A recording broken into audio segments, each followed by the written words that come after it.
Nu, Artūrai, sveikinimai su pergalė. Visų pirma, pergalė, kurioje teko gelbėti situaciją, kai buvo ir -9 ir buvo -13 trečiam kėliny. Kas padėdavo sugrįžti rungtynes kas kartą, kai varžovai netoldo?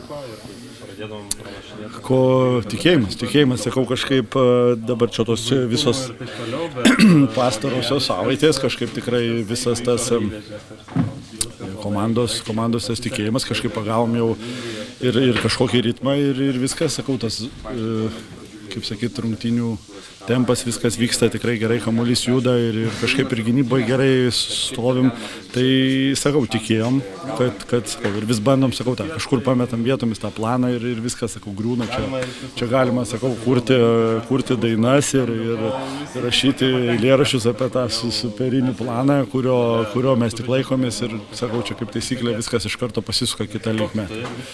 Tai tik tai sugrįždom į planą iš karto ir grįždom į rungtynes, tada, kai, sakau, apsigini, tada lengviau ir puolime, ir tada ir kažkur atrandi ir komandos draugą, ir įkrenta metimai ir taip toliau.